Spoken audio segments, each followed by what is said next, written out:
Pronto, está gravando. Muito bem, pessoal. Então, agora vamos para a ementa. Estamos falando do capítulo 5, né, da parte final do capítulo 5. Eu pedi para vocês terminarem de ler a seção 5.2, né, que fala sobre lei de Ampère, né, não, desculpa, 5.3, perdão, que termina sobre a lei de Ampère, sobre aplicações dessa lei, e a 5.4, que fala sobre o potencial vetor e depois expansão multipolar. Então, vamos por partes, vamos falar ainda vamos nos ater até a seção 5.3. Então, no capítulo 5, né, na seção 5.1, 5.2, 5.3, fala do campo magnético, de uma corrente, lei de Ampère, etc. Dúvidas? Professor, eu fiquei uma dúvida, mas eu não cheguei a voltar no exercício para ver se eu consegui entender. Uhum. Na, na questão 5. Na questão não, na equação 5.2, na seção... cadê a seção? A seção 5.2? 5.4 e a equação 5.71. É aquela que relaciona o potencial vetor com o fluxo. Uhum. Mas, tudo bem, E... 5.71. Posso só uma pausazinha, Pedro, rapidinho. Eu estava perguntando se alguém tudo. tinha dúvida anterior a essa sessão, só para a gente ir estruturando. Segura só um segundo. Não, Eu tenho na 5.3. Então, vamos tentar, porque a gente vai mandando mais ou menos por ordem. Vamos lá, 5.3. Então, eu não estou entendendo muito bem o exemplo 5.8, que é o do... Tem, né, tipo, uma... Eu não sei, mas eu acho que eu tô com... Eu não consigo nem imaginar ele falando dessa coisa do loop amperiano, né? Uhum. Que é como se fosse uma ideia de superfície gaussiana para a lei de Ampère. É o que digamos, é o dual, né? Digamos assim. Sim, aí, tipo, é uma coisa, é um loop imaginário que eu coloco para poder visualizar a direção do campo, né? É um loop sobre o qual você faz uma integral de caminho, certo? Então, ele é uma coisa unidimensional. Sim. Então, vamos lá. O exemplo 5.8, só para deixar claro, né? Todo mundo está chegando lá. Você tem uma folha de corrente, uma corrente superficial numa folha plana, uma superfície plana, né? Então, você tem basicamente uma superfície que está fluindo corrente na superfície lá. E aí ele vai argumentar, usando a amperiana, que você, pela simetria, antes de você fazer a amperiana, você tem que, por simetria, por raciocínio de simetria, saber para onde está apontando o campo. Que nem na lei de Gauss. Você primeiro tem que saber onde é que está o campo. Uma vez que você sabe o campo, você joga uma gaussiana e você vai extrair da integral o campo, porque você já sabe a direção. Aqui é a mesma coisa, você tem que saber antes, mais nada, onde é que está a direção. Para vocês ficou claro que a direção tem que ser na direção Y chapéu ou não? Então, eu não entendi, porque, tipo, para mim, eu tô mais acostumada, talvez, quando a gente trabalha com a densidade pontual de corrente, não sei, o próprio I, né? Não a superficial, assim. Uhum. Mas você pode imaginar que a densidade superficial é como se fosse vários fios, né, postos lado a lado, certo? É como você pega vários fios, voltando lado a lado e faz uma superfície toda de corrente, tá entendendo? Então, se você pensar que você tem vários fios ali, você vai chegar a um raciocínio próximo. Certo? E cada pedacinho de corrente, de qualquer maneira, cada pedacinho desse da corrente vai gerar um campo magnético, né? Segundo lá a lei de Biot-Savart, adaptada para o K, não para o I, né? Que você vai ter o quê? Você vai ter que B vai ser a integral de uma área, no caso, né, a superfície ali, de K vetor que se chapéu sobre que quadrado, né? É isso que você tem que entender. Então, o primeiro ponto que ele quer argumentar é por simetria, né? Então, ele vai falar, olha, bom, a primeira coisa que você tem que entender é que, né, você não pode ter corrente na direção do K, porque K produto vetorial com Si, certo? Na direção do K, não pode ter, certo? É perpendicular. Aí, isso é o mais fácil. Aí, a segunda coisa que ele fala assim, ó, você também não pode ter, em um argumento muito elegante, nenhuma corrente na direção do eixo Z. Você entendeu por quê? Ou alguém entendeu por quê? Confusa com essa coisa do fila, a contribuição vertical. o que é vertical? O que é o mais Y? Desculpa, o gráfico virou 5,33, né? A vertical é o Z. Né? Vertical é Z. XY é o plano. O plano Tá, vertical. Tá, o mais Y é o quê? É a linha de cima? Porque ele tá, tipo, esse plano, ele tá, tipo, furando, né, no meio, essa superfície amperiana, né? Esse loop amperiano. Mas esquece o loop amperiano. Eu estou querendo que você esqueça a amperiana. Eu quero só argumentar para Tá, onde é que está o campo primeiro. Esquece a amperiana. Eu tenho corrente mas, K na direção mais X chapéu, certo? mas isso que eu não tô entendendo. Então, quando ele fala a questão dos filamentos, né, a contribuição dos filamentos, esses filamentos não são da amperiana? Vamos, vamos esquecer a amperiana no seguinte. Eu estou querendo só saber, você pode pensar que você tem várias correntezinhas lado a lado formando uma corrente K de superfície. E essa corrente K de superfície, eu quero só saber, se você somar todo mundo, para onde está o campo final? Essa que é a pergunta que você tem que fazer antes de mais nada, certo? Tá, Então, sim. senão você não pode aplicar a lei de Ampère de maneira trivial. Ela vai ser sempre válida, mas você não vai saber como é que você vai fazer uso dela. Então, eu tenho vários filamentinhos na direção mais X chapéu. E a pergunta é a seguinte, se eu pego um filamento só mais X chapéu, eu sei para onde é que é o campo. Ele circunda o filamento, concorda comigo? Sim, Mas eu não quero o campo de um filamento, eu quero o campo de toda a superfície de corrente. E sim, aí é como se eu quero fazer esse integral, né, só por raciocínio qualitativo. E eu quero saber a direção que dá, por simetria. Então, a primeiro ponto que ele faz é que não pode ter todos os filamentos, né? O K, desculpa, pega o K agora como uma forma, né, um vetor. Esse K vetor, ele está dizendo quando você faz o K vetor C chapéu, onde é que não importa onde é que está o seu ponto que você está medindo, né? Qualquer ponto que você medir, você pode fazer K vetor C chapéu, certo? E, é claro, o K varia com ponto, bem? Você vai ter que, desculpa, quando você vai integrando, o C chapéu vai variar, certo? Ele é um vetor, eu posso desenhar se for o caso. Mas, o que eu estou dizendo, não importa, porque o K, produto vetorial com C, é sempre perpendicular ao K. sim, Então, não pode ter componente na direção X. Essa é a parte fácil, tudo bem? sim, isso eu entendi. Agora, na parte Z é um pouco mais sutil o argumento. Tá entendendo? Porque você teria, em princípio, né, um produto vetorial e o que se está mudando, então será que pode ter componente na direção Z? Esse é o argumento. E aí, o argumento que ele diz é o seguinte, o plano sendo infinito, né, você não pode ter, esquece Biot-Savart, na verdade, pode até esquecer Biot-Savart. O plano sendo infinito não pode ter, bom, esquece Biot-Savart, você não pode ter corrente numa direção e campo perpendicular ao plano. E ele diz assim, pense sobre isso. Eu quero saber se vocês pensaram e se você se convenceu, e se não se convenceu, se algum colega consegue argumentar por que não pode ter no eixo Z.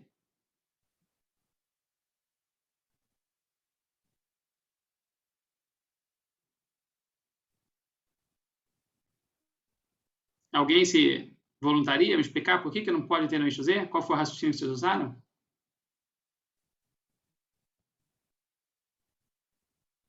Vocês leram, pessoal, aí? Eu pensei na questão da lei de Ampère mesmo, porque se você fechar uma amperiana fora do plano, você não vai englobar corrente nenhuma, né? Então, como teria que ser zero, mas não sei se isso esse não argumento eu sei que isso não resolve. É complicado, porque se a amperiana estiver na vertical, certo? Você teria que argumentar, porque você tem um trecho da amperiana seria na direção Z, outro na menos Z, será que eles não se cancelam no B escala DL? Professor, você não pode desenhar, não? Que eu ainda estou confusa. Posso desenhar, mas eu queria primeiro, eu vou desenhar, mas antes eu queria que o Nicolas dê um argumento, eu queria que os outros palpitassem aqui, porque essa parte é bem legal de discutir. Fala. Porque, tipo assim, a gente pode saber da direção da corrente, no caso ela está vindo para o X, se usasse a regra da mão direita, o campo estaria para, tipo, em cima estaria para a esquerda. Uhum. Mas se a gente pegar a amperiana cortando o plano da corrente, vão ser vetores ortogonais e vai ser zero. Então Uhum. não teria campo no eixo Z. No caso, só seria para o eixo só seria para Y.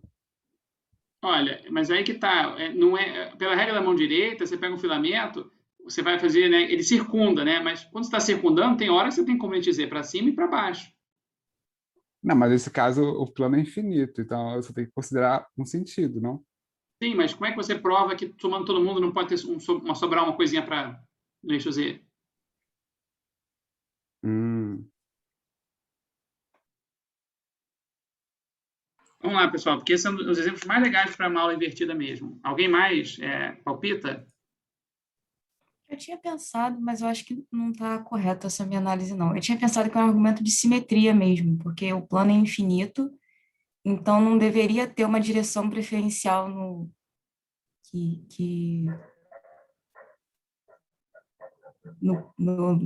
plano XY que fosse afetar o campo em outra direção, porque o plano é infinito, você não tem nenhum ponto ali em especial.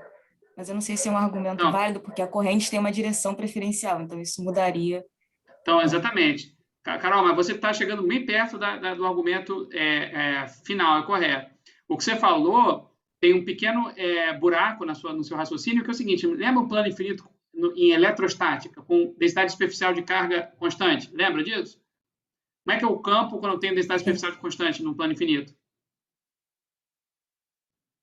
Ele aponta na direção, você tem um plano XY, ele aponta na direção Z. Perfeito, exatamente. Mas você, pelo seu argumento, o plano infinito não poderia estar apontado na direção Z. Esse é um contra-exemplo, concorda comigo? Concordo. Então você tem. Mas você ele não pode variar com o ponto, né? No caso, ele aponta não pode para o Z, variar com a mas distância. Isso, porque todas as distâncias para um plano infinito, né, dá na mesma, né? Porque o plano infinito, né, isso ele argumenta, né? Você não tem uma escala mais para poder falar perto e longe de um plano infinito, certo?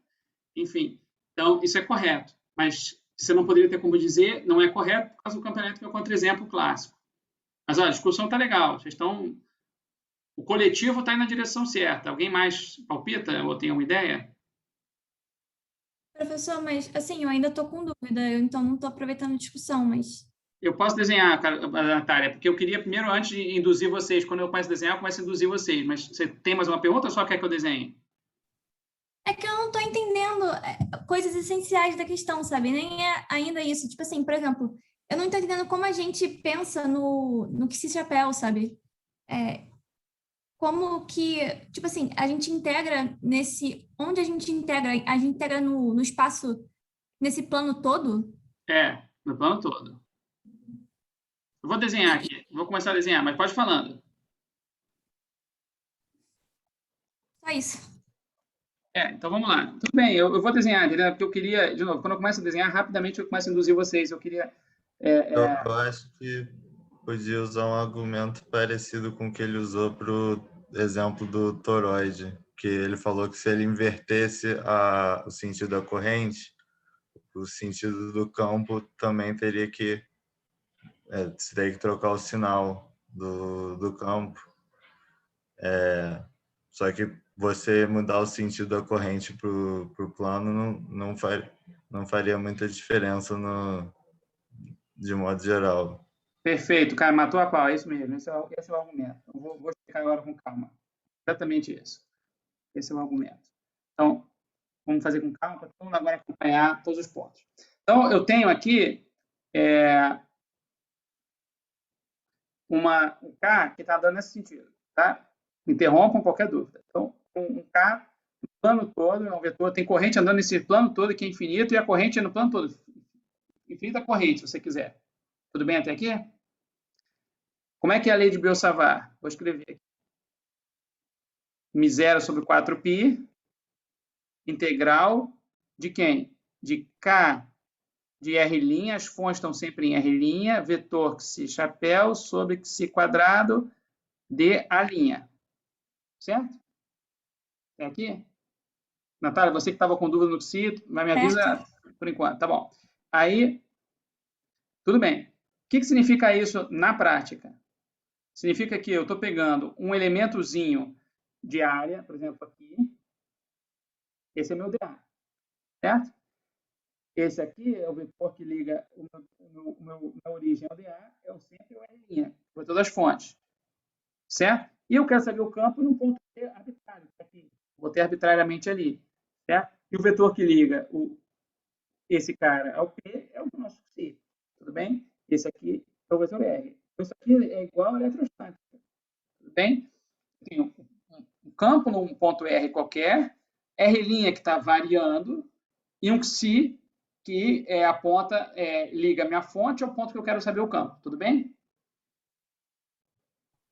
Sim. Então, agora estou calculando aqui, mas depois eu vou pegar esse infinitesimal aqui, depois eu vou pegar esse infinitesimal ali, certo?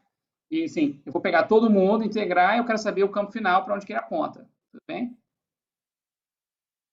Então, o que eu estou querendo argumentar é, bom, como esse tem um produto vetorial, não pode ter nada em direção x, porque o K, né, o K é um K qualquer, x chapéu.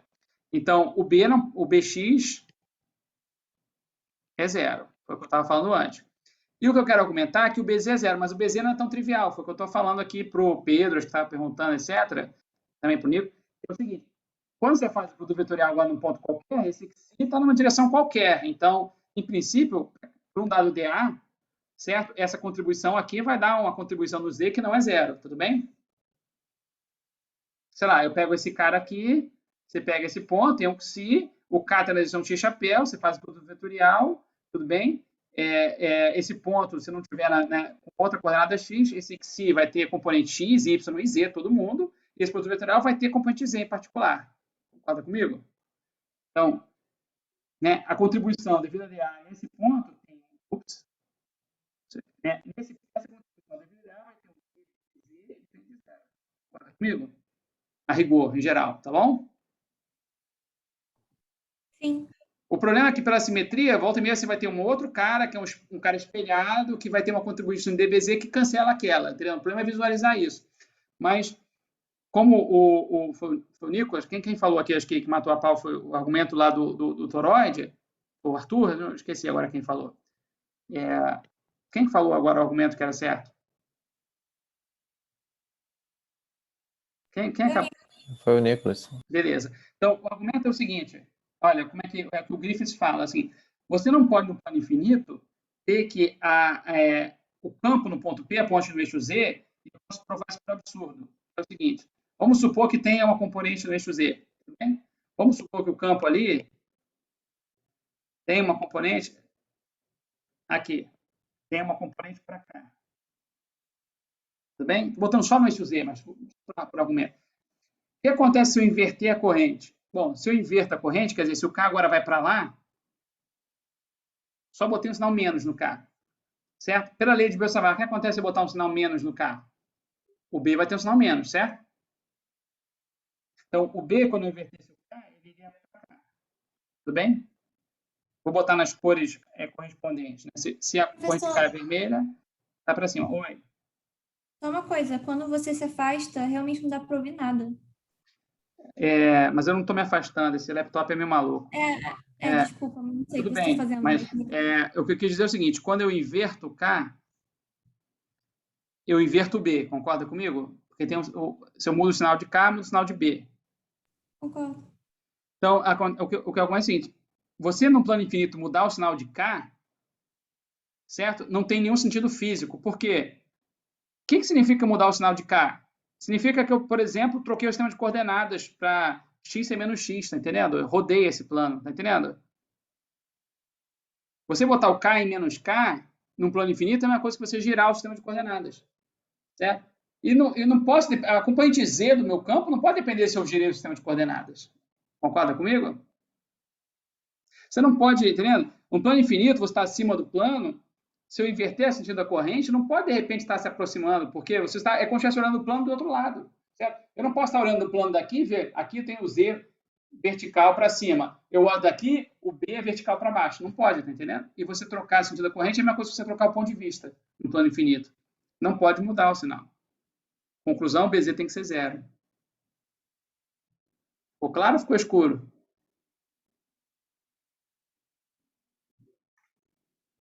Estou pensando sobre a função dos eixos. Pensa aí, é que nem eu fizer esse... agora pega esse sistema, descreve nesse sistema de coordenadas aqui.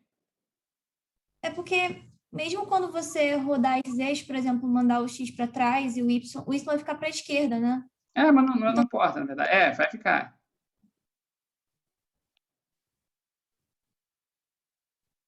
Então, aquele mesmo ponto que você estava pegando, agora ele vai ter também uma coordenada em Y diferente. Então, mesmo que o K mude o sinal dele, o Y também vai mudar o sinal dele.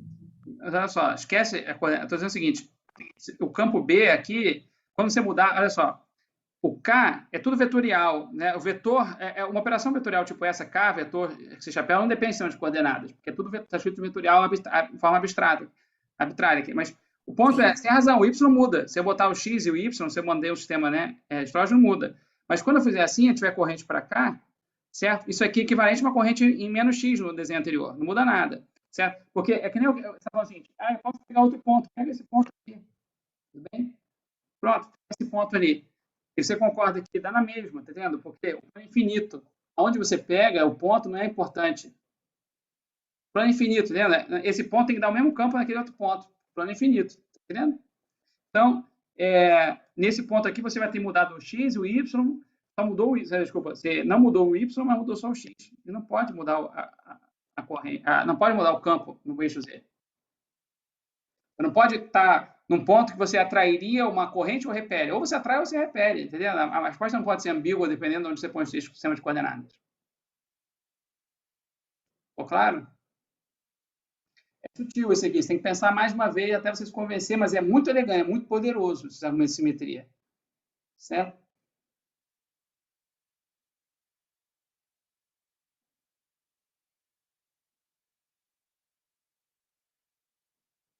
É o que ele fala, você poderia pensar em contribuição de um filamento em mais no ponto Y e menos Y, eles vão se cancelar e fazer esse argumento, tipo que a gente já fez antes. E vai dar certo também. Pode fazer. Mas esse argumento é muito mais poderoso que a gente usou aqui, entendendo? Está explorando a simetria completamente.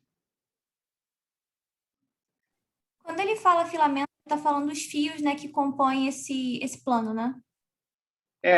Você pode imaginar que esse plano são vários filamentozinhos assim, com correntezinha DK.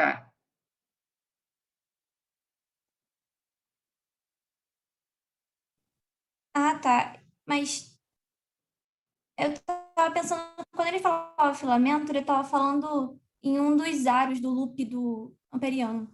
Deixa eu ver, eu não sei o que ele fala de filamento, mas cadê? Onde é que ele fala a palavra filamento? Aí tem que ler o que ele está falando. Não, filamento não tem a ver com amperiano. De novo, o argumento de simetria, antes de você fazer amperiano, você tem que entender a direção do campo. Isso eu estou querendo te ajudar para vocês entenderem na raciocínio. Antes de pensar em amperiana, pensa onde é que está o campo. Uma vez que você descobriu a direção do campo, aí você bola onde botar a amperiana. Porque a amperiana é arbitrária, é uma coisa psicológica, se você quiser, onde você põe para fazer a conta, tá entendendo? Então, não existe a amperiana, né? É uma coisa, um contorno hipotético, certo? É isso que eu quero chamar a atenção. Primeiro, pensa onde é que está o campo, esquece a amperiana. Aí você tem que pensar de alguma maneira, ou usa no filamentozinhos, como eu estou dizendo aqui, o que está dizendo aqui vai ter um filamento lá no menos Y, se você botar eles equidistantes, um aqui, outro aqui, sei lá. Mas você vai ficar confuso o gráfico. E aí eles vão se cancelar, entendendo a componente no eixo Z, vai se cancelar, você pode fazer esse argumento do ponto de vista mais matemático, tudo bem? Mas esse argumento de simetria é mais elegante. Ficou mais claro agora?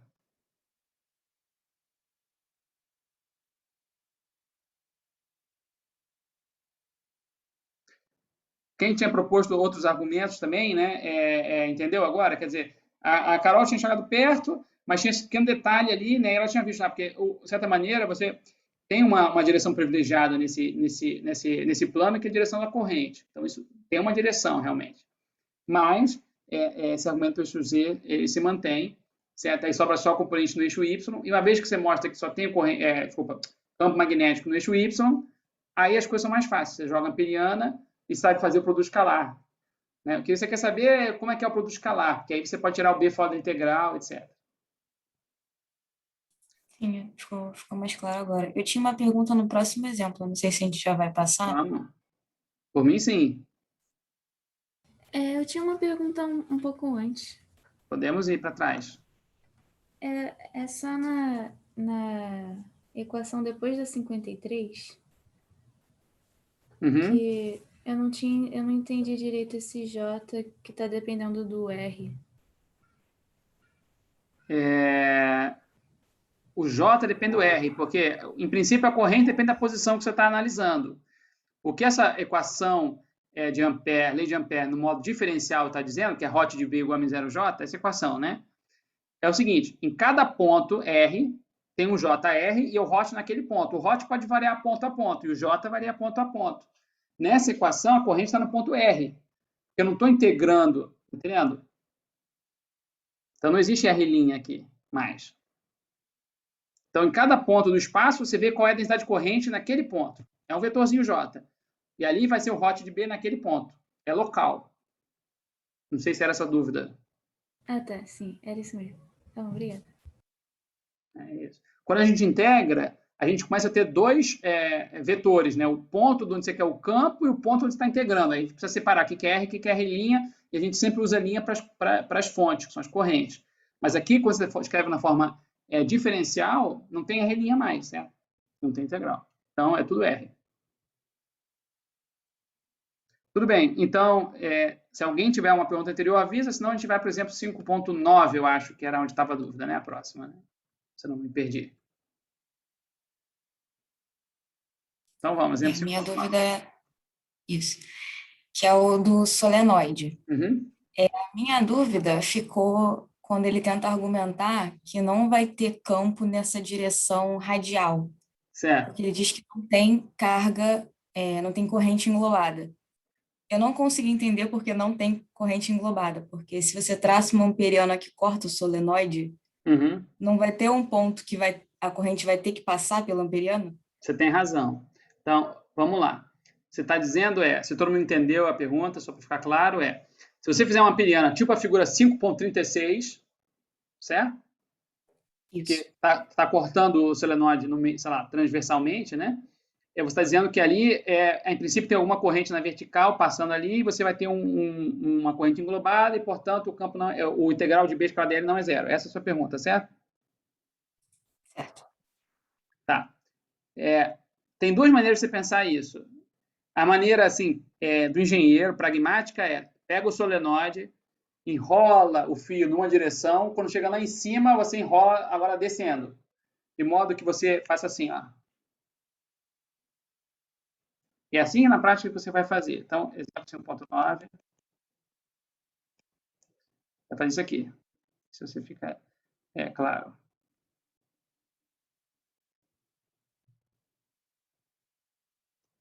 E aí você pega o fio e faz isso aqui, ver se eu consigo desenhar.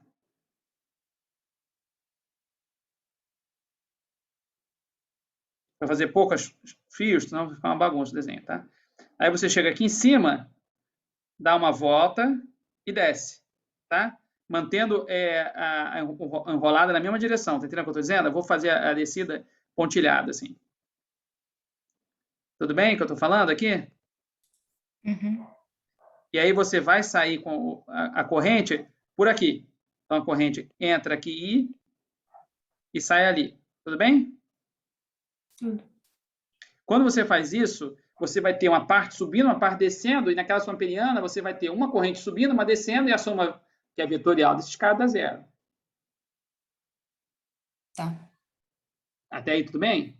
Então, isso é a solução, se você quiser, do engenheiro. Se você quiser um argumento um pouco mais sofisticado, é o seguinte, que na prática, você num solenoide, você vai dar muitas voltas. Então, suponha que eu vou dar N da ordem de, sei lá, 100 voltas, que é pouco, tá? Na verdade, você vai fazer mais que isso, 100 a 1000 voltas, tudo bem? Então, você tem 100 voltas, o que significa o seguinte, né? Deixa eu deixar mais explícito. Maior ou da ordem de 100 voltas. Quando você tem isso, o que acontece quando eu ponho uma amperiana aqui assim? Quando você põe uma amperiana desse tamanho aqui, certo? Qualquer tamanho finito, você vai ter aqui a corrente, deixa eu ver se onde é que eu consigo botar, a corrente englobada vai ser da ordem, maior ou da ordem de 100 vezes a I. Tudo bem? Ou, quer dizer, tudo bem que aqui não vai ter todo mundo, tá? Mas, sei lá, vai ser dessa ordem, tudo bem? Vai ser muito muito maior que I, tá entendendo? Isso que eu quero argumentar. Deixa eu deixar um pouco mais rigoroso. Você vai ter isso muito maior que I. Concorda comigo?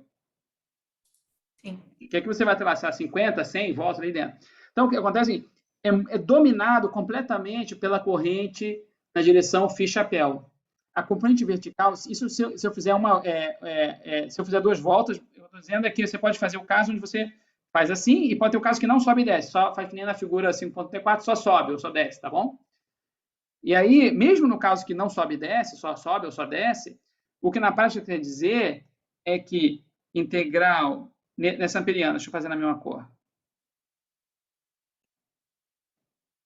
O que você quer é que aqui a integral de P escalar dl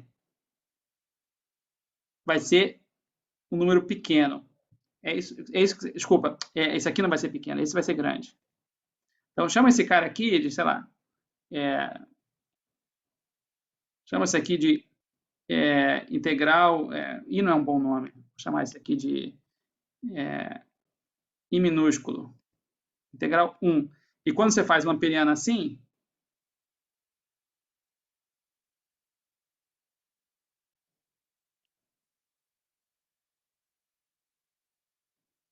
né, esse cara vai dar um I2. Então, no fundo, o que você está dizendo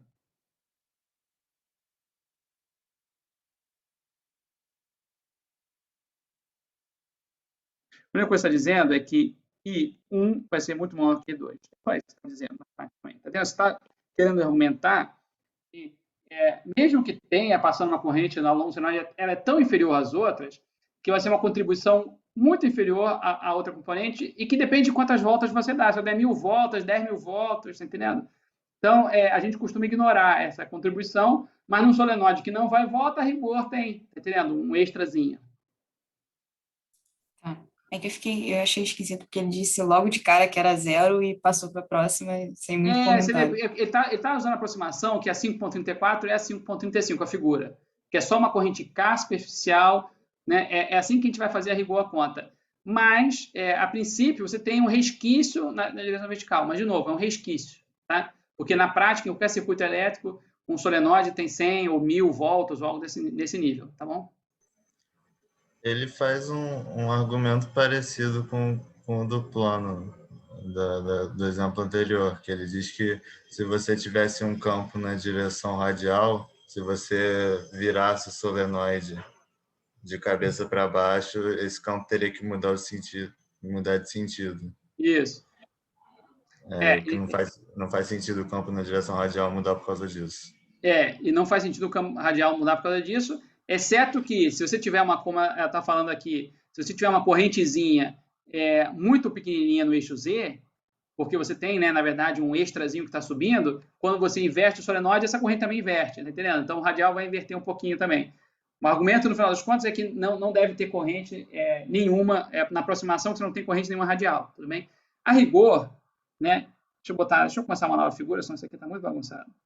Mas, a rigor, um solenoide real, tudo bem, vai ter um campo, né? Como é que é o campo de um solenoide, no final das contas? Né?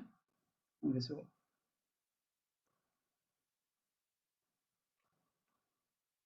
Então, dentro do eixo Z, certo? É isso que ele está dizendo. Aqui tem um campo muito forte, B, do eixo Z, certo?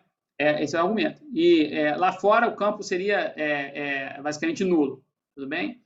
Tudo bem, isso é legal, mas na prática você vai ter linhas de campo magnética, você pode ver quando ele aumenta a linha de campo magnética, elas não têm divergência, então elas não abrem e fecham. Então, funcionando finito qualquer, as linhas de campo, no final das contas, vão ter que fazer isso aqui, tudo bem? Só que elas vão se abrir muito aqui. Eu estou desenhando muito mal. Tá? Então, num solenoide finito, você vai ter um resquíciozinho ali fora, mas o campo, como as linhas abrem muito aqui fora, no fundo o campo ali fica muito fraco. Entendeu? E quanto mais você alonga o solenoide... Não deu para ouvir direito essa última parte que o senhor falou, não. Não, eu estou dizendo o seguinte, que a rigor, as linhas de campo magnético, né, pelo argumento de divergência ser nula, elas não abrem, elas não terminam em nenhum ponto, nem começam em nenhum ponto, certo? Então, elas têm que ser algo assim para o solenoide finito, tá entendendo? Esse é o campo magnético no solenoide. Finito, certo? o que acontece é, conforme você vai aumentando esse comprimento, certo? Você mais condensa as linhas ali fora e mais espaçadas elas vão estar. E aí, como elas estão muito espaçadas, você sabe que a densidade das linhas dá a intensidade do campo, essa intensidade vai a zero. Vai a zero matematicamente quando o solenoide é infinito, tá entendendo? Mas entendam, vocês têm que ter um pouco de maturidade, entender. Isso é o caso infinito, é a aproximação boa, mas aqui fora o campo não é exatamente zero. Você pode ver como esse desenho está mostrando, tá entendendo? Ficou mais claro? Ficou. Tá bom? Ele vai ser zero no limite de solenoide infinito, que, de novo, o que significa limite de solenoide infinito? Significa, né, a rigor, e é isso que vocês têm que entender na hora de visualizar, é como se eu estivesse perto o suficiente do solenoide, certo? Para ele parecer infinito, entendendo? É isso que vai ser. Na prática, quando você se afastar, vai ter algum efeito, mas o campo é muito fraco ali fora. Tá bom? Ok, sim. Mais dúvidas? Alguém tinha dúvida lá mais para frente? Alguma na seção 5.4? Acho que era o Pedro. Alguém tem uma dúvida ainda na seção 5.3? Eu tenho no toroide. É o Vamos. exemplo 10, né? Uhum. É que ele fala no enunciado que a gente vai descobrir que o campo magnético é circunferencial em todos os pontos, tanto dentro quanto fora. Só que a resposta só dá para dentro, né? Só diz que o campo existe dentro dele. Eu não lembro se ele fala aí, mas o campo, o argumento você pode fazer, às vezes você faz um argumento por simetria e acha que ele é na direção fio-chapéu, mas aí você calcula a amplitude a zero, né? Porque o campo fora é zero. Então, assim, não sei, eu não lembro agora o argumento que ele fez, tem que lembrar ipsilitras, mas você esquece o argumento, né? Vê se entendeu a ideia, né? Para mostrar que é circunferencial dentro, é uma continha chata, quer dizer, ele teve que quebrar aqui, usar argumento de φ menos φ, escolher o R no eixo, né? Enfim, ao longo do eixo Z, se não me engano. Desculpa, não ao longo. E depois, desculpa, ele escolhe o sistema de coordenadas particular, x, y, z, para mostrar que o campo é na direção y. Mas aí depois você mostra, olha, o y chapéu é nesse sistema de coordenadas. O que importa é que ele está sempre rotacionando. Qualquer lugar que eu ponha o sistema de coordenadas, ele vai ser na direção seria o y. E o jeito de você matematizar isso é botar na direção fio chapéu. Esse é o argumento mais importante. Do lado de fora, é um argumento, de certa maneira, parecido com o argumento do toroide, mas ainda mais forte, porque aqui você pode fazer linhas de campo lá dentro do seu toroide e elas fecham bonitinhas, enquanto no solenoide infinito não dá. Tem que abrir algum lugar por fora. Mas aqui você pode, de novo, pensar a princípio de suposição sempre. Tem uma correntezinha dando ali, ela tem um campo, e também, em princípio, você poderia argumentar o que acontece com o campo fora, mas acaba que ele se cancela lá de fora, né? Mas, de novo, eu não sei, desculpa, se a sua dúvida era só pelo argumento dele, ou se por que era zero fora. Não, é porque no enunciado, pelo menos nessa edição, na quarta, ele fala que vai ter campo fora também. Eu acho que ele chegou, quer dizer, no final, na resposta dele tinha, perdão, a amperiana que ele desenha é circular por dentro desse toroide, né? Uhum. E aí, se você tira ela desse eixo que o toroide está, não vai ter nenhuma corrente dentro dessa amperiana, então tem que ser zero campo lá. Uhum. Eu imagino que seja isso. Mas é só porque, para saber se realmente só tem campo dentro do toroide. Eu acho que tem só campo dentro do toroide. De novo, você traça uma... Como você falou, né? Posso desenhar aqui, talvez. Não vou tentar reproduzir aqui na figura, mas o que você tem, na verdade, deixa eu usar as ferramentas de auxílio, que senão vai ser difícil desenhar uma coisa assim. Eu tenho um toroide assim. Desenhar esse toroide mais simples aqui, tá?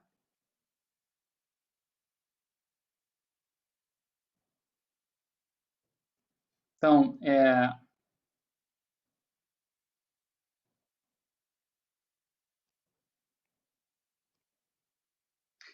e aí, bom, enfim, isso aqui também ele faz assim.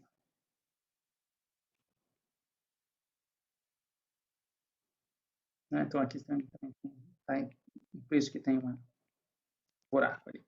E aí, a amperiana que você pode fazer, que ele faz para botar, ele vai passar por dentro, mas a gente pode fazer uma agora, a amperiana que passa por fora aqui, tá entendendo? Assim, né? Não sei se ficou claro do meu desenho, mas isso é uma amperiana que passa por fora de todo mundo, né? Deixa eu tentar... Ficou claro qual é a amperiana que eu estou desenhando aqui? Sim. Então, ela passa fora. Aí você pode perguntar o seguinte, No toroide, né, você tem a corrente, deixa eu ver se eu desenho em preto aqui. O que você vai ter no toroide, na verdade, é isso.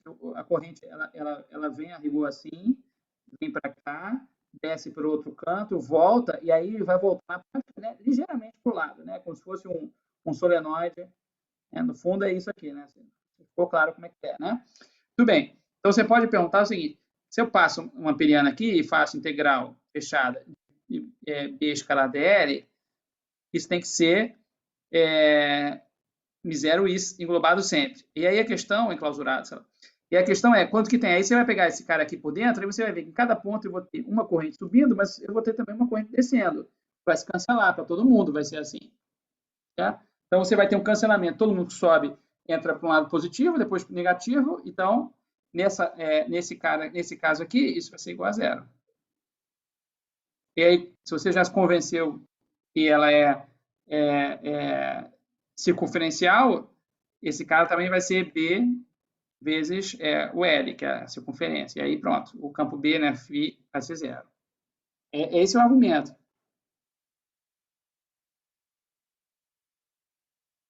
Não sei se ficou claro. Ele quer que você entenda que o B tem que ser Bφ. Mas, assim, vamos pensar com calma, então. Se você, né, você pode pegar você está botando aqui no plano, aí você pode pensar um argumento. Se você tem interesse, tem que pensar argumentos que, se eu fizer uma piada diferente, sabe? E aí pode não ser muito fácil você se convencer onde é que está o campo, né? Se você quer pegar lá fora, né, você pode pensar, onde é que eu vou estar, qual é a amperiana que eu traço para raciocinar isso? Mas tem que fazer, aí vai ter que fazer aquela conta que ele está fazendo, que é exatamente, ele faz a conta num ponto R qualquer, tá vendo? Arbitrário, né? E aí ele vai calcular I vetor R naquele ponto arbitrário para integrar. E aí o argumento total se relaciona num ponto que você vai ter um I vetor R, tem componente x, y e z, a rigor, mais, para cada pontinho, né? Para cada correntinha, só que você tem um seno de φ, ou um cosseno de φ, que você vai ter que integrar em φ. E aí a integral de cosseno ou seno de φ é zero. Esse é o argumento crucial. Sobra só na componente φ chapéu. E aí, se você sobra na sua componente φ chapéu, significa que você pode fazer amperiana em qualquer lugar, tipo aqui assim. Certo? Deixa eu só deslocar aqui.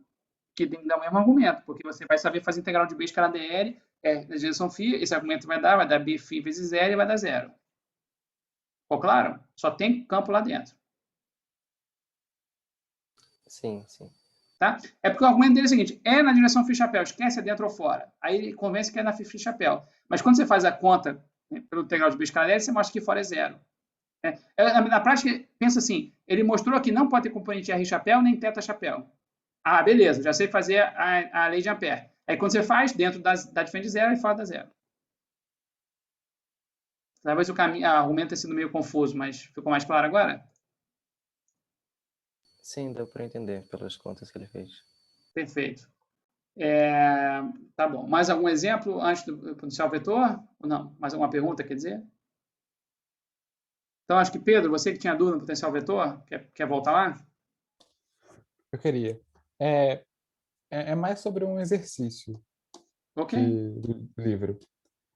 No exercício 5.27, está falando para calcular o potencial vetor, mais aquele exemplo, 5.8, do começo da aula. Aí, tem duas maneiras. Eu já tinha um campo do exemplo, eu podia tirar o rotacional, eu podia abrir a relação que o campo é igual ao rotacional potencial vetor. Mas eu tenho que fazer usando a relação da equação 5.81, que relaciona a integral de linha do potencial vetor. Então, vamos lá. Só para acompanhar. Então, é o problema... Ups. Essas ferramentas de desenho aqui, às vezes, me enrolam. Então, é o problema 5.27, que referencia o exemplo 5.8. Perfeito. Aí você quer saber o potencial vetor acima e abaixo do plano da superfície K. Então, estamos voltando, posso voltar talvez no meu slide aqui, né? Então, você quer pegar esse exemplo, né? Esse exemplo 8, certo? E aí você quer saber acima e abaixo, saber o potencial vetor. Tudo bem? Isso. Mas eu estou tentando usar a relação que ele relaciona a integral de linha do potencial vetor com o fluxo. Certo. Porque do outro jeito eu consegui. Foi até a minha primeira abordagem. Mas eu tentei fazer desse jeito, eu não sei se estava errando alguma parte. Então, o que você tem deixa eu botar aqui só para não confundir. O que você está falando é o seguinte, olha, eu sei que A escalar dl é o fluxo magnético φ integral de BdA.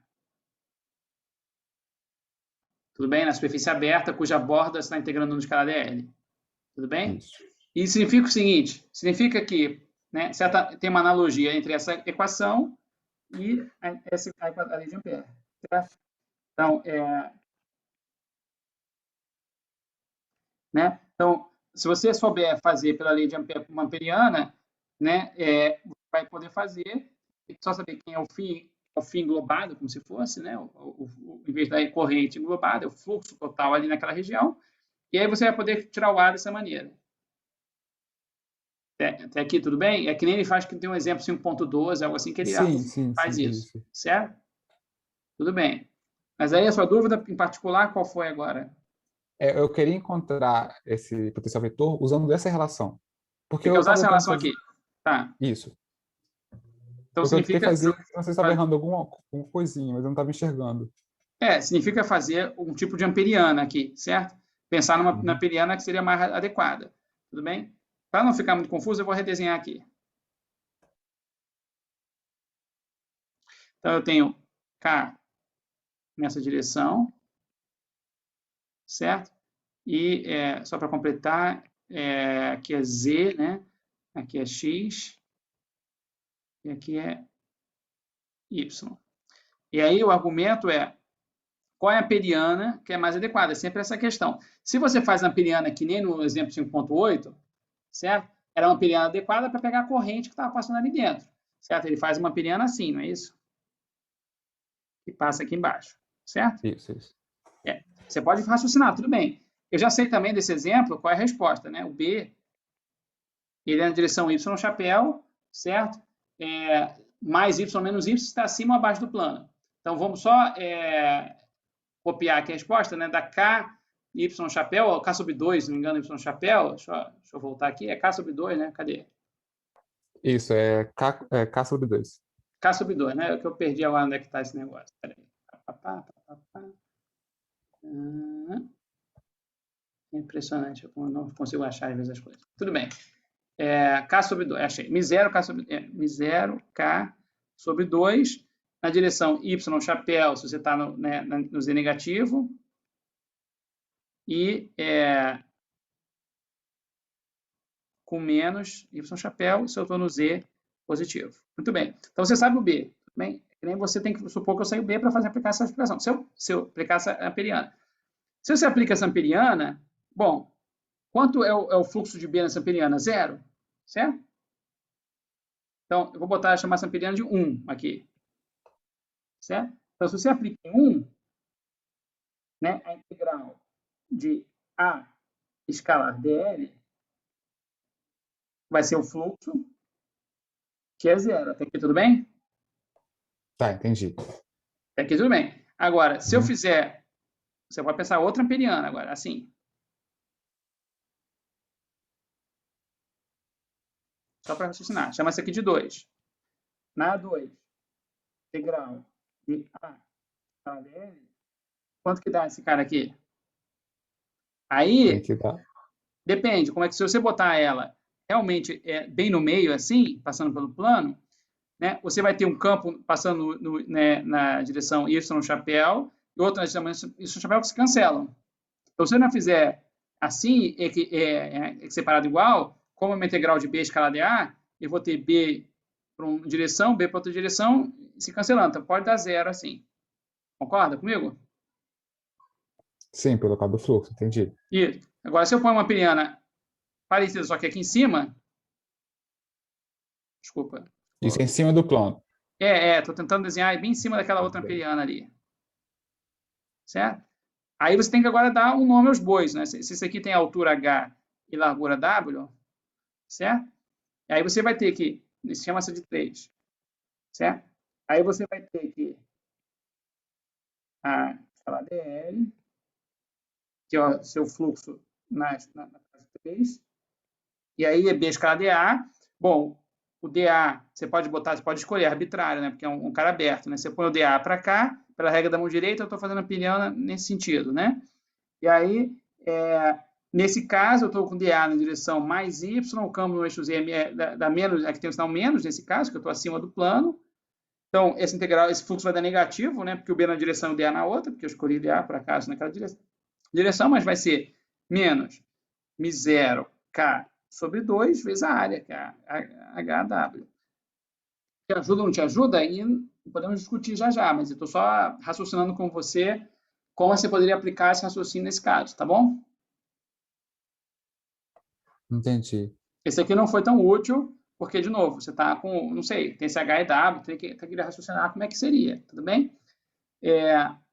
Mas aí você tem o A escala DL, aí você tem que pegar o A e DL. Só que, bom, isso tudo que eu estou te fazendo aqui é só um argumento sobre as amperianas.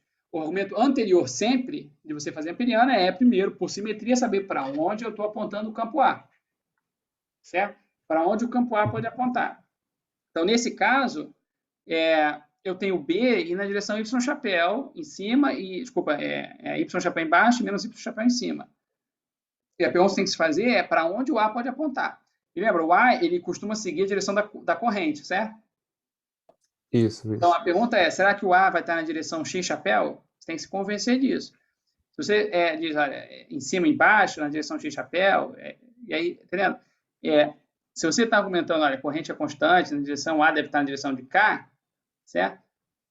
Pela relação aqui. Então, beleza. Então, você vai ter o A, se você se argumentar que o A na direção X chapéu, a amperiana que mais me interessa é uma amperiana onde, quando eu fizer, por exemplo, essa 3 aqui, o A escala DL vai contribuir na largura W, mas não vai ter componente na H, certo? E aí você pode tentar puxar o A para fora da integral.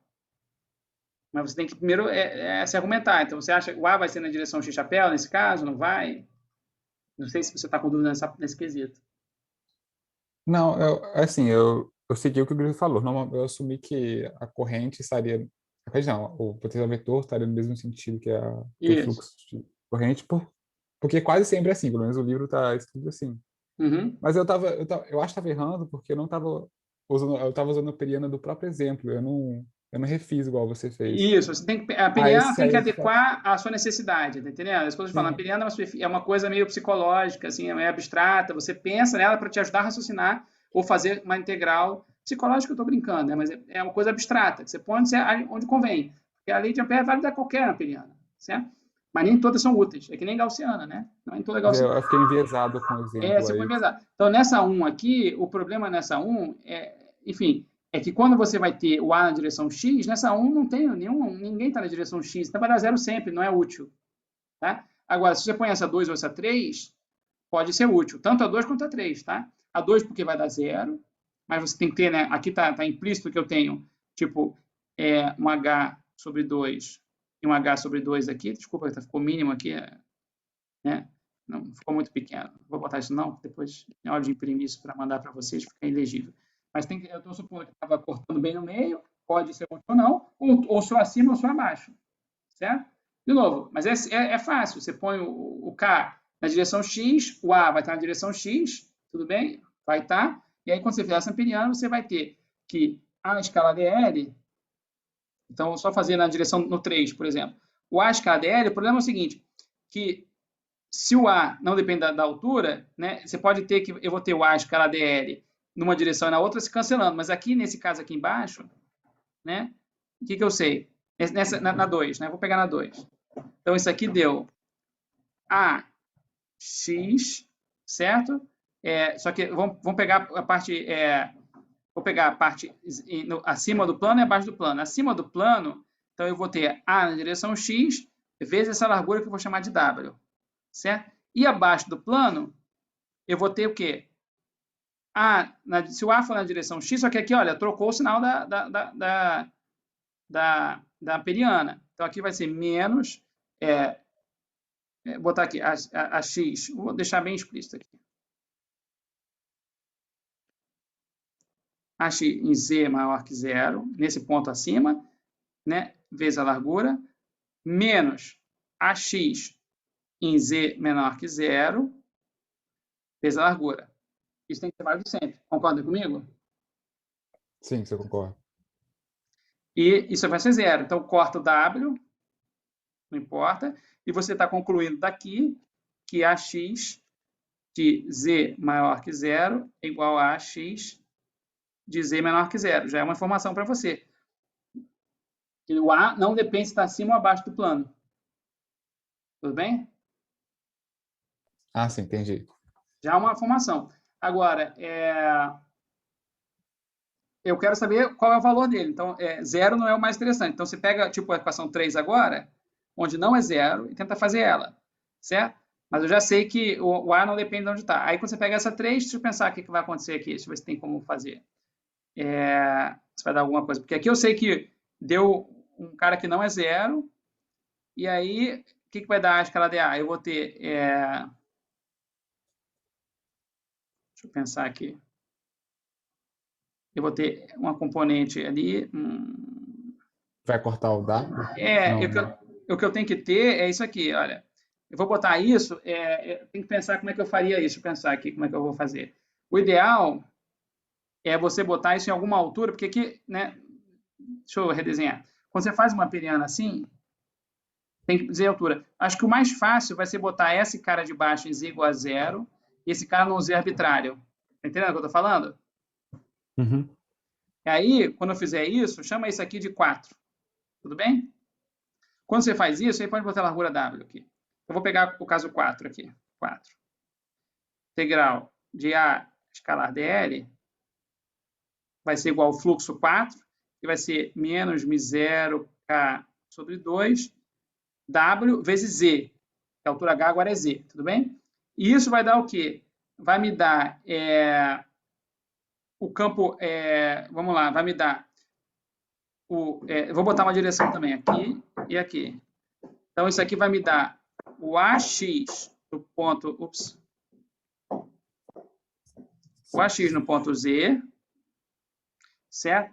Vezes o W, menos... Aí eu vou ter o AX de zero, né? O AX de zero. Vezes o W. Certo? E aí eu sei que, conforme Z... um segundo.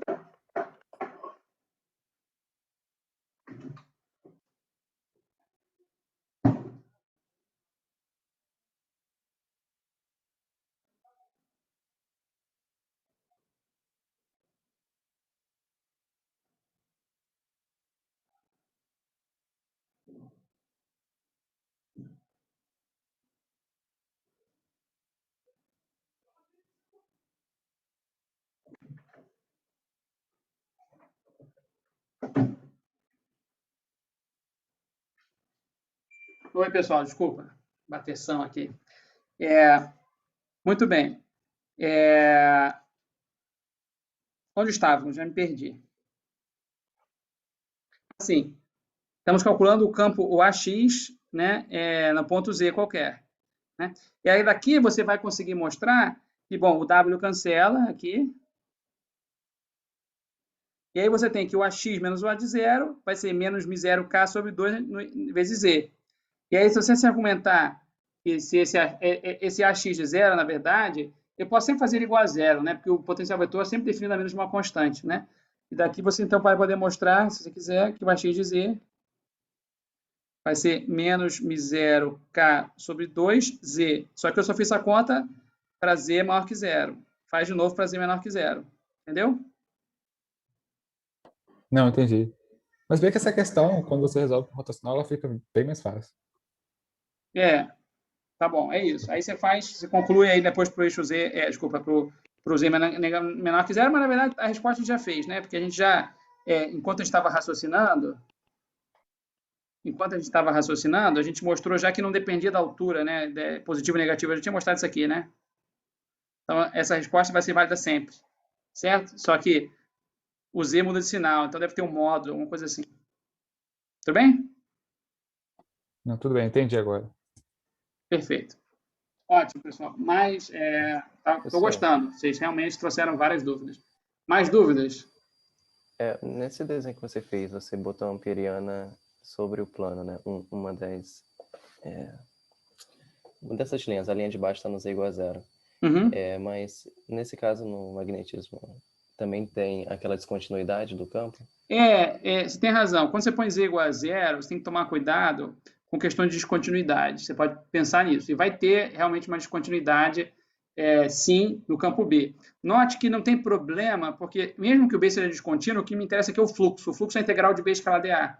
Então, eu estou pegando só acima do campo. O que acontece na linha z igual a 0 é irrelevante para uma integral B escalar dA, porque não tem delta de Dirac nessa história. Você vai ter máxima descontinuidade. Mas, se você quiser, você pode fazer esse argumento começando em um z que não é 0. Tá? Põe no z igual a z1. E aí, esse argumento aqui, o que vai acontecer, em vez de aqui 0, vai ser em z1. Tá entendendo? Onde z1 é um ponto, sei lá, arbitrário acima do campo. E pelo mesmo argumento que você pode fazer de ter uma liberdade de somar ou subtrair uma constante no A, você pode sumir com esse z1. Tá entendendo? Aí você também evita esse problema de descontinuidade. Mas, a rigor, não tem aqui, porque é uma integral de B escalar dA. E essa integral não depende, tá? Tá bom, entendi. Tá? Mas se você quiser, faz isso. Põe, de novo, você pode botar no Z1, que não vai mudar nada, esse é o meu argumento aqui. De novo, escolha a amperiana que mais lhe convenha e que menos dor de cabeça te gere. Professor, também, você pode comentar também, que eu não entendi, não ficou exatamente claro para mim, mas por que a gente pode definir o potencial vetor a menos uma constante? Assim como você pode definir não, né? o potencial escalar a menos de uma constante. Certo? Porque o que importa para o potencial aquele escalar é ponto só o padrão, gradiente. O que importa caso. para o potencial vetor é só o rotacional. O rotacional de constante é 0. Né? O que importa para o rotacional é que B é hot de A. Então, ele faz no A é até mais complicado, porque no A ele argumenta que o próprio divergente do A é livre de se escolher. Certo? Esse é o argumento toda a seção 5.4.1. Você tem um divergente que você pode mostrar que você pode escolher ele para ser igual a 0, mas é uma escolha. Mas essa escolha ainda não fixa completamente, porque ainda assim eu posso tomar uma constante, que não muda nem o divergente, nem o rotacional. Tá. Esse negócio de escolher para um potencial é um campo rico da física, chama-se escolha de calibre. Tá? Vocês se acostumando com a ideia. A gente vai explorar isso mais em Eletro 2 e é explorado em geral em teoria de campos, em física, teoria de calibre, que é isso. Você tem o que você quer desse cara é uma derivada, de certa maneira. Né? Ou para gradiente, no caso do potencial escalar, elétrico, ou rotacional, no caso do potencial vetor. E aí, o fato que você só quer isso, esse cara é um campo auxiliar, né? O que você não... que não é físico, por exemplo, o divergente dele não é físico. Então, você escolhe o que for mais conveniente para você raciocinar, fazer suas contas. O que é mais conveniente aqui é fazer dividir A igual a 0. Mas a gente vai mostrar lá, enquanto a gente for estudar ondas eletromagnéticas, que esse não é mais o conveniente, não é a escolha mais conveniente. É uma escolha que deixa, digamos assim, ilustra melhor a simetria entre o campo eletromagnético e que não vai ser dividir A igual a 0. Tudo bem? Mas, enfim, são curiosidades para vocês irem assimilando.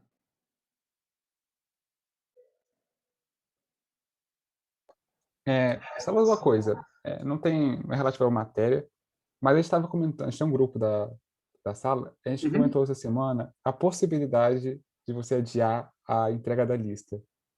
Porque teve muita gente que não conseguiu começar e o ritmo também está acelerado do período. Se é possível poder entregar essa lista semana que vem. Talvez no dia da prova. Deixa eu só me lembrar aqui, então.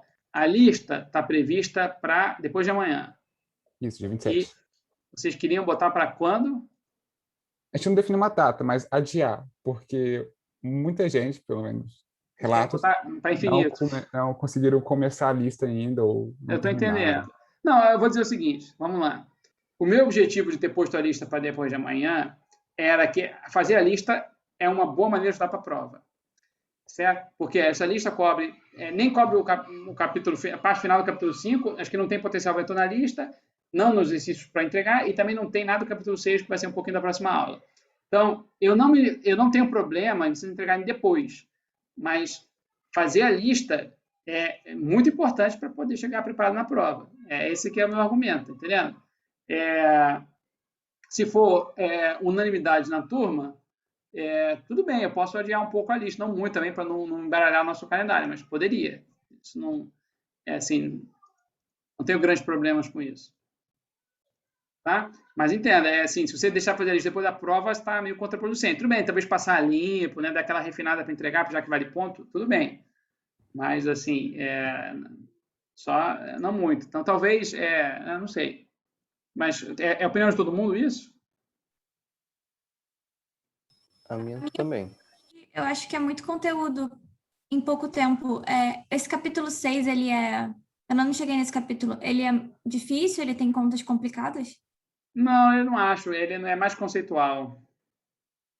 Porque eu acharia melhor que a prova só cobrisse o capítulo 4, o capítulo 5 e o capítulo 6 fosse dado na aula que vem, a 6.1 e a 6.2, mas que não caísse na prova, porque eu acho que fica muito em cima. Mas... É um pouco em cima, gente, mas não vai, é só a seção 6.1, 6.2 do capítulo 6, que é qualitativo, como eu falei, dá para vocês lerem, não é uma questão que envolve muita conta, nem eu vou entrar na parte de magnetização, na parte de conta, tá entendendo? Mas é importante a parte conceitual, porque, de novo, esse capítulo 6 é a parte toda de eletro 1, e a eletro 2 não dá para cobrir ele mais, então eu tenho que, pelo menos, ter, assim, coberto essas duas primeiras partes. De novo, não é muito, a gente vai discutir na próxima aula, vocês vão ver, não é ultra técnico do ponto de vista matemático, não. Tá? Mas então, a minha ideia não é que você deixe de dar a matéria, só que não caia na prova, questão disso. Bom, enfim, eu não fiz a prova completamente ainda, tá bom? Mas eu acho que vale a pena, porque, de novo, aluno, você fala, não cai, aluno nem vem na aula, nem participa, nem lê, mas a verdade é essa, entendeu? Se eu falo que não vai ter, enfim, muitas pessoas desacoplam completamente. Então, mas assim, de novo, eu sei que está dado em cima, então as coisas que são mais em cima são cobradas com, digamos, profundidade menor do que coisas que a gente já está vendo há um mês, tá entendendo? Não se preocupe, eu não vou pegar e fazer uma coisa super elaborada, uma coisa que você acabou de ver, tudo bem? Eu vou levar isso em conta, não se preocupe. Né? Já estamos com uma matéria mais enxuta, tentando adaptar ao período mais curto mesmo, eu sei como é que é. Mas deixa para a gente terminar, você vai ver, na próxima aula, a parte que me interessa é, de novo, 6.1, 6.2 é bem mais conceitual e muita coisa é espelhada do capítulo 4 da polarização, é muito análogo, entendeu? O mesmo raciocínio que você está estudando no capítulo 4 vai te servir no capítulo 6. Tá? As partes mais complicadas eu não vai estar sendo coberta.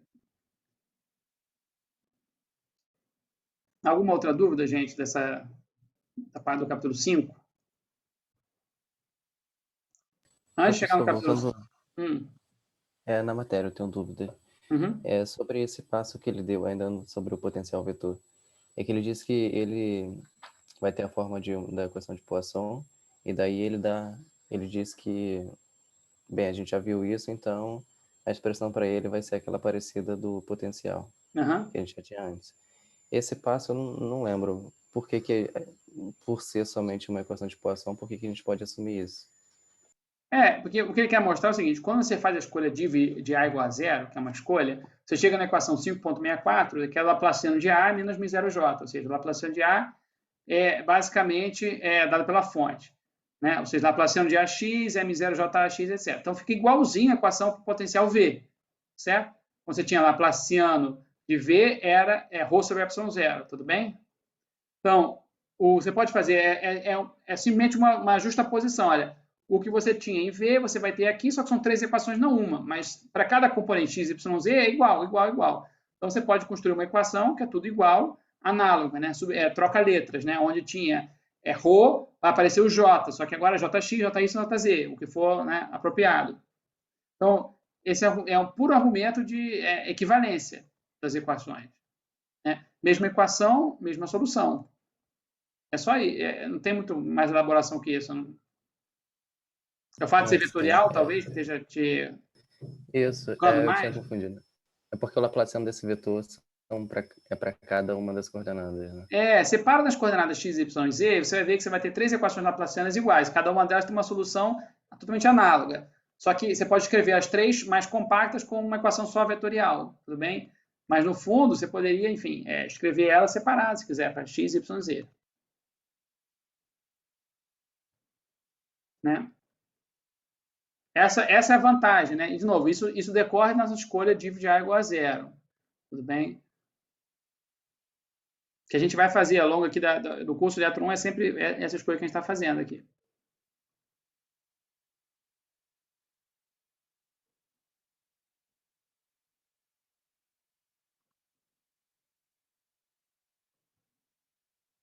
Mais alguma dúvida, gente? Alguém chegou a ver a parte de expansão em multipolos? Ô, professor, eu gostaria de, se possível, você fizesse um exemplo, porque eu ainda acho que eu estou confuso quanto como funciona a expansão de multipolos.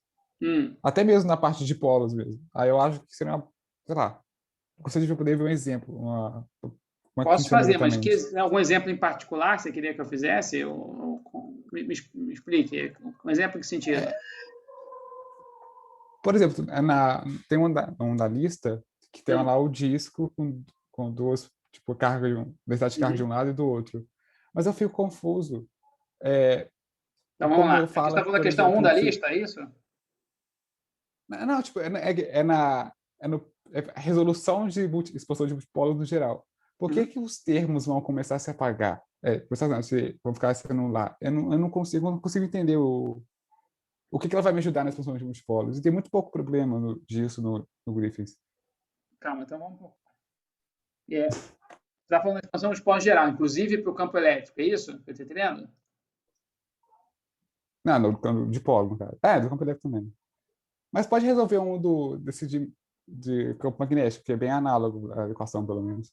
Não, por exemplo, o exemplo 5.13, sei lá, o exemplo que ele faz aqui, o 5.13, ou qualquer outro que você queira. Eu quero saber o que você quer saber em particular. Quer saber por que o monopolo é zero do campo vetorial? Você quer saber... Eu quero entender sua Não, dúvida por que os melhor. termos começam a se cancelar, a vanish, a sumir?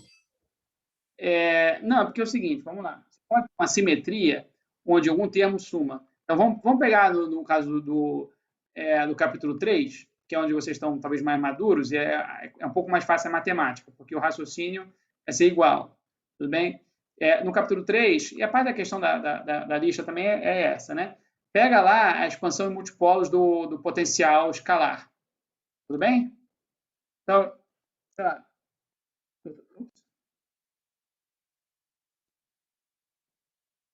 Você tem PGR 1 sobre... E aí eu posso escrever de várias maneiras, mas a maneira formal que a gente faz, né, duas potências de R elevada a mais 1, que começa de 1 sobre R, né? Integral R elevada a N, polinômio Legendre N, de cosseno alfa, se quiser, R chapéu, escalar R' chapéu, né, como a gente mostrou, O de R', D3 R', tudo bem? No caso aqui, a equação 3.95, eu escrevi aqui. Né? Então, quando você faz isso, tem vários termos, né? E aí a gente vai abrir essa expansão. E alguns termos ficam mais fáceis de escrever. Então, o V do monopolo é o caso N igual a zero. Certo? Esse aqui é N igual a zero. Certo? Então, esse cara é matemática. N mais 1 vai dar 1. Integral de R', ele vai dar 1. O P de zero do cosseno de alfa é 1. Então, esse cara é 1, vou botar aqui. Rho de R', D3 R'. Tudo bem? Sim, a cada índice N representa um tipo de polo. Vamos falar assim. Isso. Então, isso aqui é 1 sobre 4π ε0, 1 sobre R, é um termo de monopolo, né? Então, isso aqui é R', Rho, R', só compactando aqui, né? Tudo bem. Então, o que acontece? Esse cara aqui depende da distribuição de cargas e de onde que ela está. É uma coisa que só depende da sua distribuição de cargas, por isso que ele chama isso aqui de P, tudo bem? É o dipolo associado àquela carga. O ponto perdão, então, faltou uma coisinha aqui, né? Porque, na verdade, eu esqueci esse aqui não é um monopolo, perdão, esse aqui eu confundi. O monopolo, eu misturei tudo, ó. Vocês estão distraídos também. Eu comecei a falar de monopolo, mas comecei a fazer de polo. Monopolo que é o caso trivial. O monopolo é zero aqui, certo? P de zero, cosseno alfa, ou D3R'. E aí, R0 é 0, né? Isso aqui é a integral de ρ D3R. Então, isso aqui é a carga total sobre 4π ε0R. Tudo bem? Desculpa, eu estava fazendo, comecei fazendo n igual a 0, comecei fazendo n igual a 1. Tudo bem? Esse cara é 1. Tudo bem? E esse aqui também é 1. Tá bom? Perfeito. Aí você me perguntou, quando é que esse cara se anula? É muito simples, quando a carga total for 0. Se você tem uma distribuição onde a carga total é 0, esse cara é 0. Então, se você tem uma distribuição qualquer de carga, pensa assim, eu tenho um balão de carga positiva, um balão de carga negativa, assim. Tudo bem? Com forma estranha, mas, ó, não importa. Aqui eu tenho Q e aqui eu tenho menos Q. Esse cara tem o V de monopolo com a 0. Concorda com o que eu estou falando? Nem especifiquei a forma da figura, porque aqui só entrou a carga total. Tudo bem? Tá. Tá ficando mais claro agora. Agora, quanto que é o dipolo? Eu vou simplificar para a discussão não ficar muito longa. Vocês já viram isso, né? Então, isso aqui é 1 sobre 4 ε0, 1 sobre R, que tem o R, chapéu aqui, escalar o P, certo? Que é o momento de dipolo, onde P é R vetor, ρ de R', ρ de R', D3R'. Tudo bem? Então, dado uma distribuição de carga, você pode calcular aqui esse P. É uma integral, tudo bem? Mas, basicamente, ele está pegando a distribuição e cada ponto depende de R'. E aí, esse cara aqui, você pode imaginar que ele vai ter um P nessa direção assim, certo? Tem que fazer a conta, mas fisicamente, né? Isso. Tudo bem. A questão é, então esse cara vai dar um V de polo. Agora, pode ter configurações onde o P é 0. E aí, se o P for 0, por causa de uma simetria do problema, esse dipolo vai ser 0. Aí você tem que pensar, qual é o cara onde esse cara aqui vai ser 0? Certo? E aí, tudo bem. Aí você pode pensar um caso que ele vai ser 0, que ele discute.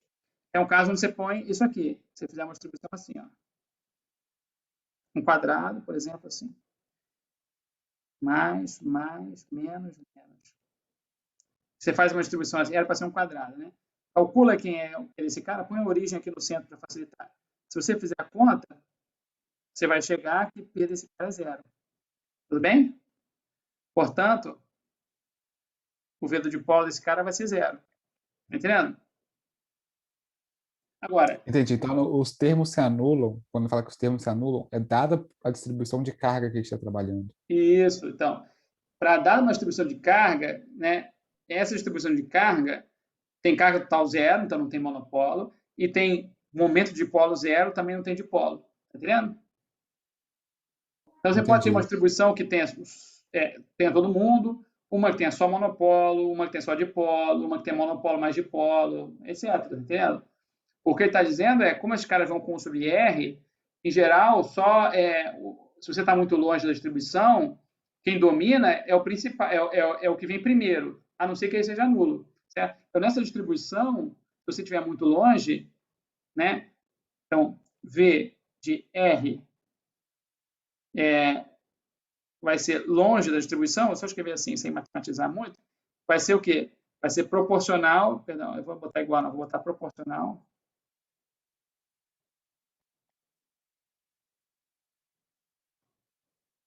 Proporcional a 1 sobre R cubo.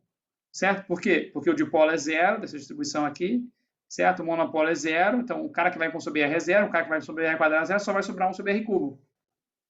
Então, essa é uma distribuição que o campo vai muito rápido para 0. Enquanto essa distribuição aqui acima, onde eu tenho o dipolo, vai um pouco mais devagar para 0. E uma distribuição que tem a carga total não nula, vai mais devagar ainda para 0. Não sei se esclareceu. Então ficou claro sim, que é tá? o primeiro termo não nulo que vai predominar uma distância muito grande. Isso, exatamente. Tá? Então, e o que acontece? Se você vai fazer agora para parte do campo magnético, né, para o potencial vetor, perdão, o que é? O raciocínio é o mesmo desse que eu estou te falando. A única coisa é que para o potencial vetor, o monopolo sempre é 0. Certo? Então, ele é sempre 0, porque você não tem carga magnética. Certo? Então, ele é sempre 0. Né? Então, sempre você vai começar do dipolo para cima. Tudo bem? E aí você pode pensar em algum caso onde o dipolo magnético seja nulo. E aí, nesse caso, que o dipolo magnético for nulo, você vai ter só quadrupolo para cima. Mas aí o dipolo magnético ser nulo, o que significa? Você tem que entrar lá na definição do dipolo magnético, que é uma integral de I vezes um vetor área, né? Então, no caso magnético, o raciocínio é o mesmo aqui, né? Mas o dipolo magnético, que é o M, esse aqui é o dipolo magnético, M, ele é, né, por definição I, integral vetorial da vetor área, onde você tem, né, para uma corrente em fio, né, unidimensional. Né? Se quiser corrente J, é um pouco mais complicado, mas pensa na corrente. Esse cara. Então, você pode tentar pensar numa configuração onde essa integral de área é zero. Isso aqui é chamado área vetorial, né? Isso aqui é área vetorial. Tudo bem? Aí você pode pensar tentar fazer uma espirazinha lá, onde a área vetorial é zero. Você pode tentar pensar, ver se existe, entendendo? Ver se faz sentido. Entendi. Tá bom, é isso. Não, essa parte, quando saiu da expansão de multipolos, aí eu tinha entendido. É só na expansão mesmo que eu tinha ficado bem confuso. Uhum. Mas ficou mais claro agora, deu para entender o que está acontecendo. É isso. No final das contas, você está expandindo em geral, em potências de R. Em geral, você tem todo mundo, mas se você estiver muito longe, aproximadamente, só sobra a potência de R que seja menos negativa, certo? Que normalmente é 1 sobre R para o potencial escalar e normalmente é 1 sobre R2 para o potencial vetor, mas em alguns casos onde esse termo se anule por simetria, pode ser o próximo termo. É só isso. Mais alguma dúvida, gente, ainda daqui do capítulo 5?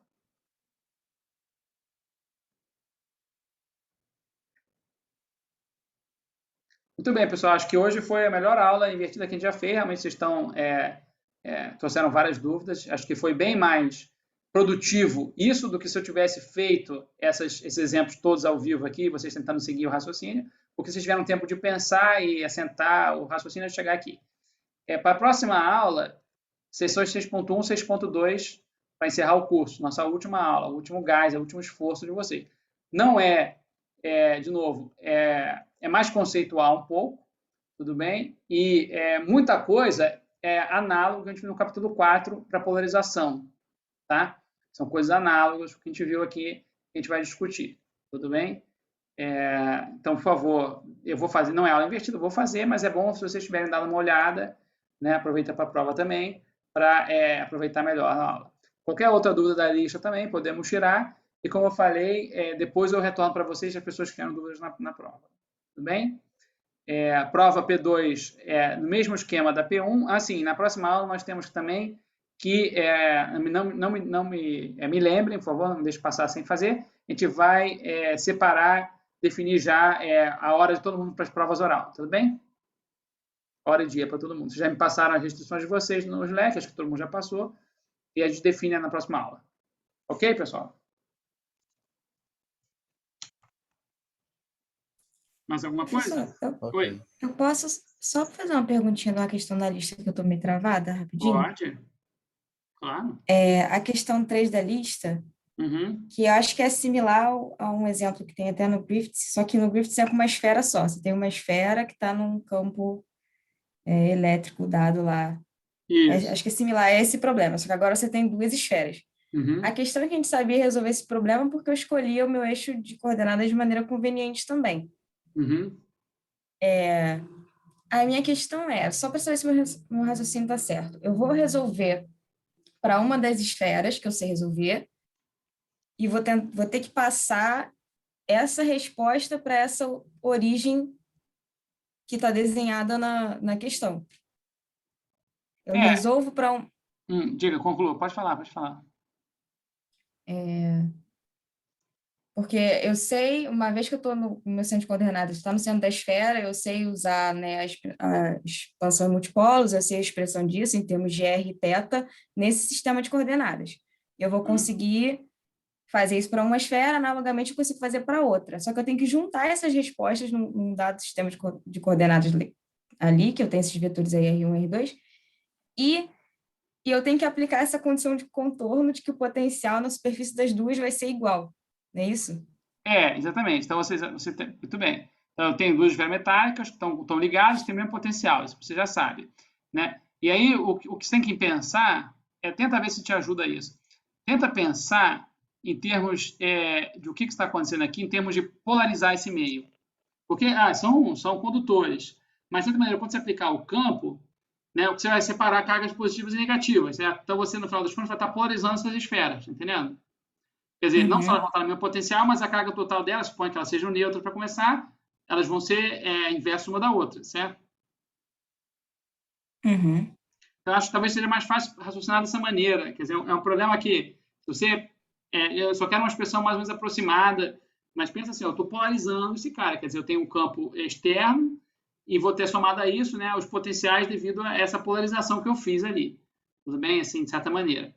E aí, enfim, e a carga total, você, enfim, sabe como é que vai ter que determinar, né, o que vai acontecer com essa distribuição de carga, né? Você vai ter, o que você quer, no final das contas, quanta carga eu separei em cada uma. Sabendo isso, eu vou saber resolver. Está esclarecendo essa dúvida. Tá, acho que já...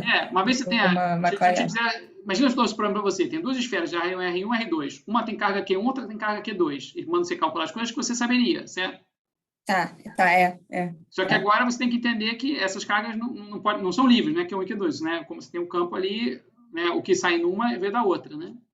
Então, tenta entender assim, se você consegue separar a carga. Se não sair a questão ainda, escreve lá no Slack, ou, sei lá, manda e-mail, mas no Slack é melhor que todo mundo participa.